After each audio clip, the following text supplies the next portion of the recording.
Good afternoon. I want to start by expressing my gratitude to the delegation of the US, the UK, and France for calling this long overdue session of the Security Council. What is happening now here in this building is unprecedented. We hear many voices demanding that we halt our efforts, lay down our weapons. Some even question why we continue to fight Hamas in Gaza. You're going to hear it in a few minutes. The disconnect between the horrific reality of October 7th, the massacre, the abductions, and the current situation in Gaza is difficult to comprehend. Many seem to have forgotten why we started this war, why we are fighting now in Gaza. But we have not. We remember the faces, we remember the families, and we will not forget them. The disconnection allows some to behave as if October 7th never happened, as though there are no hostages in Gaza now. Babies, young girls suffering in the hands of Hamas. Today, I will remind the Council and the world that we will never forget them. We will never abandon our sons, daughters, sisters, and brothers who are being tortured by monsters. Since October 7th, the Security Council has passed 4 resolutions with no condemnation of Hamas for their crimes. Meanwhile, the General Assembly has passed 2 resolutions. Hamas is never even mentioned in either resolution. They vaguely mention the release of those held captive, but fail to identify the Hamas monsters who took them. Today, I will demand that the Security Council adopt a clear and unequivocal resolution. This should not require negotiations or deliberations.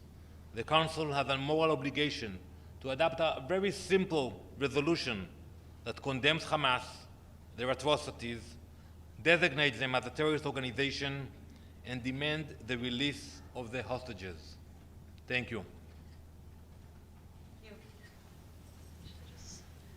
Thank you, Ambassador. I'm Shada Fitcherton from Anadolu Agency. I would just like to ask you about the latest situation on the hostage deal and ceasefire talks.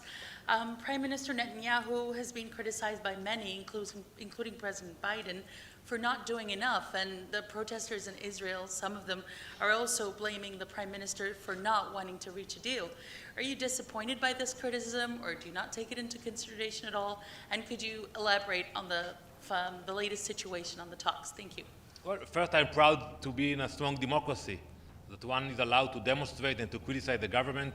We haven't seen any demonstrations in Gaza since October 7th, and I'm sure you have a lot of people who are not happy with what's happening there. But let's speak about the facts regarding the ceasefire proposals. On May, the US presented a draft agreement. We said yes, Hamas said no. In August, it happened again. The US put another draft. We said yes, Hamas said no. So I think the blame is on Hamas, not on the Prime Minister and not on the Israeli government. Yes, please. Yes, Ambassador, Shudaj with China Central Television. I have 2 questions, but first, sorry for the loss of 6 lives. But how would this tragic event impact? Will you still have this negotiation going on, and will there be any terms changes? So we will continue in our efforts to bring the boys and girls back home. Today I will reveal in the Council some of the testimonials of the hostages who were able to get out of the tunnels of Hamas. We will pray and we will fight to bring them back. So we will continue both the military action to find them, but also we will continue with negotiations because we are determined to bring them back home. But Ambassador, here's the thing. I mean, Prime Minister Netanyahu has spoken many times that the target for the military operation in Gaza is to eliminate the capacity of Hamas. While you're still having the negotiation with Hamas, can you elaborate a little bit why Hamas would engage a negotiation that even they had a deal, they were still doomed to be eliminated?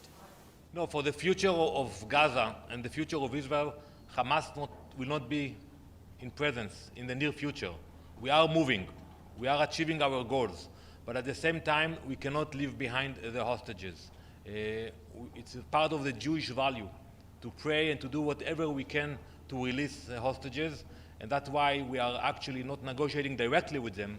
We do it through the US, Qatar, and Egypt, but we know that we are sending messages to Hamas because we see the faces of the hostages in front of our eyes every day. Thank you very much. Thank you.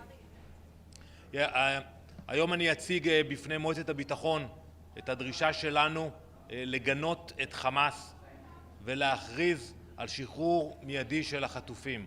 לא ייתכן שהעצרת הכללית של האו"ם ומועצת הביטחון ידונו רק בנושאים שקשורים לסבל של הפלסטינים בעזה ולא ידברו על מה שקורה לחטופים שלנו. אני מודה לארצות הברית, צרפת ובריטניה שכינסו את הדיון החשוב הזה היום, אבל זה לא מספיק. אנחנו דורשים החלטה שמגנה את חמאס ודורשת את שחרור החטופים. לא נשב בשקט עד שנשיב את כולם הביתה. תודה רבה.